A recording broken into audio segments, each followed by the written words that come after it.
Petit studio d'enregistrement à la Tonton Snake, la casquette, le t-shirt des familles, c'est parti. Ah oui, juste vite fait, je vais te couper vite fait. Je suis allé voir Dragon Ball au cinéma avec Broly. Bon, il y a quelques semaines en arrière maintenant.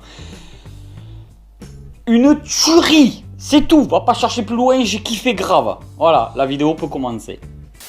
Et salut tout le monde, j'espère vraiment que vous allez bien, moi ça va super, on se retrouve pour une nouvelle aventure. Aujourd'hui c'est une vidéo petite pause détente où on va parler de la reproduction du Python Rhésus. Attention, il y a bien assez d'informations dans des livres et dans des fiches d'élevage. Partout sur internet tu as toutes les informations nécessaires si tu veux reproduire chez toi le Python Rhésus, qu'on appelle aussi Python Royal. Alors toi-même tu sais, il y en a certains qui me demandent à chaque fois la différence entre le Python Royal et le Python Rhésus. C'est exactement la même chose. On va pas chercher plus loin, c'est la même chose. Python Royal, Python Rhésus. Le vrai nom c'est Python Rhésus. En français on l'appelle aussi Python Royal. Voilà, un Python Rhésus c'est la même chose. C'est le même animal. Dans cette vidéo, je vais te montrer quelques petites séquences quand je faisais de la reproduction de serpents. À défaut de ne plus du tout faire de reproduction, je trouvais ça dommage de ne pas vous produire des vidéos sur la reproduction. Mais comme je fais plus de reproduction et que dans la région là où je vis, il n'y a pas beaucoup de gens qui reproduisent des serpents. Moi, à ma connaissance, déjà, j'en connais pas. Il y en a quelques-uns, mais j'en connais pas forcément.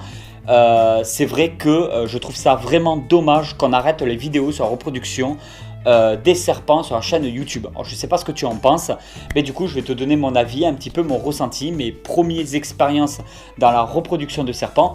Et bien évidemment je vais te mettre des séquences qui m'appartiennent de vidéos de tonton quand je reproduisais les serpents, les petits bébés serpents. Alors déjà, d'une part, il faut savoir pourquoi, il faut se poser la bonne question, pourquoi tu veux reproduire des serpents chez toi. Alors déjà, il peut y avoir le coût financier, le fait de dire on peut se faire du fric. Et là, ça a des bons côtés comme des mauvais côtés. Il y a le côté, on peut essayer de faire un petit peu d'argent pour au moins se rentabiliser l'élevage en se disant voilà, des fois je galère à la fin du mois, mais j'ai envie d'avoir des reptiles.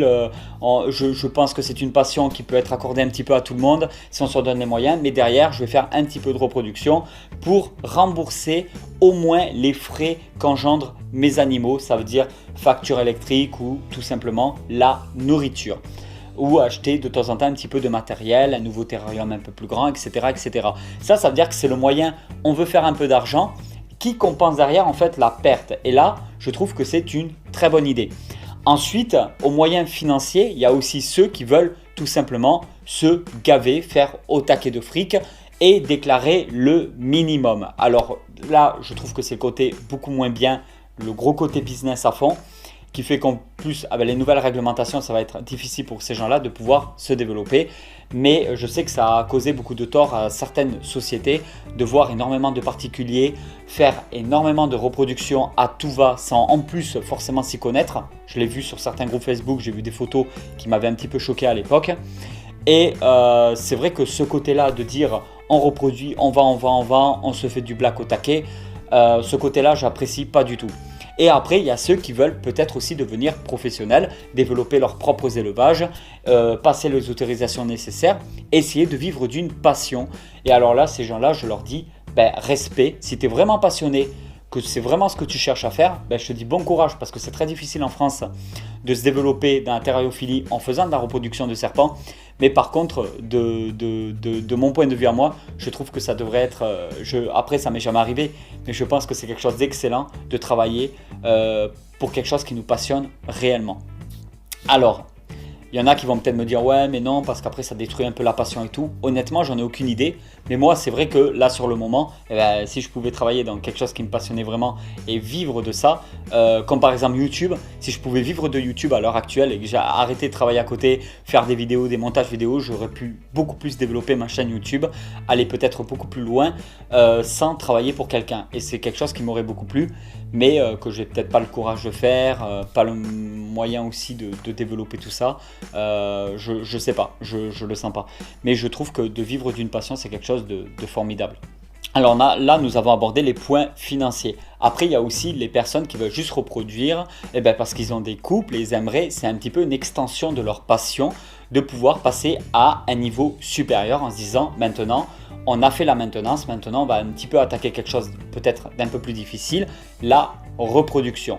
C'est même pas le côté d'essayer de se faire du fric ou quoi, c'est vraiment le côté de se dire, c'est juste la continuité de cette passion qu'on a envie de développer. Et là, je trouve ça aussi super intéressant de faire des observations, de faire des tests et d'essayer de reproduire nos animaux pour le simple plaisir et bonheur de reproduire nos animaux. Et derrière ça, il y a aussi le côté échange. Ça veut dire qu'on peut faire de la reproduction juste pour échanger des animaux avec d'autres personnes, faire des échanges avec d'autres personnes en se disant par exemple, j'ai telle coloration, toi tu as telle coloration qui me plaît, est-ce que ça t'intéresserait qu'ensemble on mise sur de la reproduction ou faire des échanges d'espèces?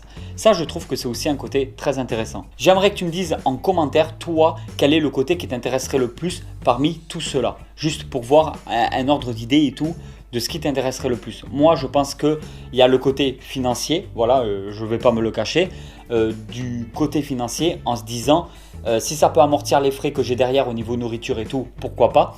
Et surtout le côté extension de la passion qui fait que on reproduit des animaux pour faire plus d'observations, pour faire des tests, pour voir un petit peu l'évolution, commencer dans son élevage avec un serpent qui sort de l'œuf juvénile où on va avoir accès à une nouvelle, on va dire une nouvelle passion, un autre côté de la terrariophilie totalement différent où on va commencer avec un serpent qui n'a jamais mangé de sa vie et on va essayer de voir ensemble pour les problèmes de mue, pour les premiers soins, la nourriture, etc. et le voir grandir et faire un suivi d'élevage vis-à-vis de ça. Je trouve que c'est vraiment le côté le plus intéressant. Et si derrière, forcément, on peut limiter les frais sur notre passion, alors là, c'est que du bonheur.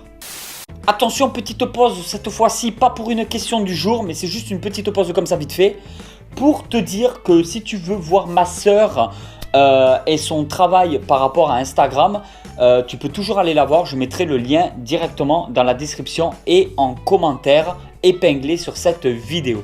Voilà, c'est une petite pub pour la page Instagram de ma petite sœur qui est, elle, parisienne, contrairement à moi qui vis dans la région toulousaine. Elle vit dans la région parisienne et en fin de compte, elle a un bon petit appareil photo. J'y connais pas grand chose, mais je trouve qu'elle fait de magnifiques photos. Et voilà, si tu veux voir la petite sœur, la bien plus petite sœur de tonton, parce qu'elle a quand même 9 ans de moins que tonton, la petite sœur, et ben, tu peux toujours aller la voir sur Instagram. Je pense que ça lui ferait plaisir, un petit coup de pub comme ça. Ça fait toujours plaisir d'aider la famille. Et bisous sœurette. Alors le côté mutation génétique, franchement tonton il était à fond, j'en ai fait beaucoup, j'ai fait pas mal de reproductions pendant pas mal d'années, ce qui m'a amorti tout juste les frais parce que des fois ça me coûtait plus cher que ce que ça me rapportait parce que tonton, tonton il craque. Ça veut dire que quand il a un ami et qu'il veut lui faire plaisir, des fois je donnais des serpents de fou à 400 balles à des potes à moi, quoi. Je l'ai fait d'ailleurs à des personnes que vous connaissez très bien, ou des fois j'ai changé uniquement contre de la nourriture en disant écoute, je te donne le serpent. Mais par contre, derrière, tu me fournis l'équivalent de sa valeur en repas pour mes serpents. Alors ça aussi, je le faisais. Ça m'a beaucoup aidé. Si vous regardez la chaîne YouTube depuis le début, vous avez dû voir énormément de vidéos sur la fabrication d'incubateurs, comment attendre que les œufs de python éclosent, voir de la reproduction aussi de couleuvres asiatiques. J'ai testé un peu de tout depuis le début, c'est-à-dire que j'ai fait de la reproduction d'Antaresia, j'ai fait donc python australien, couleuvre asiatique, donc Coleonatus radiatus, j'ai fait de la reproduction de python rhésus. Chez Python rhésus, ce qui va déclencher le plus l'accouplement, c'est la séparation, bien plus que les baisses de température. Ça, c'est mon point de vue personnel. Au fur et à mesure des années, toutes les reproductions que j'ai réussi à effectuer chez moi, à chaque fois, ça a été la même chose. C'est vraiment la séparation qui a déclenché la reproduction, donc l'accouplement.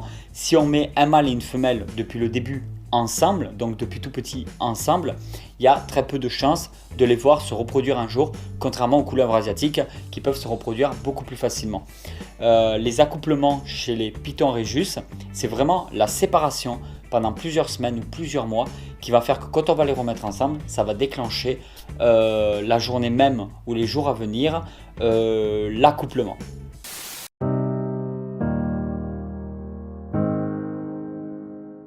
Cette vidéo, je l'attendais vraiment plus que vous tous. Ça y est, ma première éclosion d'œufs de python est enfin arrivée. Alors il s'en est passé des choses que j'ai pas pu filmer même en mini vidéo parce que j'avais vraiment pas le temps. Beaucoup de travail que j'ai eu derrière ça, beaucoup de projets à réaliser en cours. En fait le truc c'est que je suis sorti du boulot, j'ai vu que les œufs avaient commencé à s'ouvrir dans l'incubateur. Ce qui fait que j'ai transvasé les œufs de l'incubateur dans un de mes racks d'élevage avec vermiculite et perlite. Et voilà tout le monde, j'espère vraiment que cette vidéo vous a plu. Si cette vidéo vous a plu, vous pouvez toujours la partager, laisser un petit pouce bleu, un petit commentaire des familles, ça fait toujours plaisir. Et je vous dis à très vite pour une nouvelle aventure. Allez tout le monde, ciao ciao.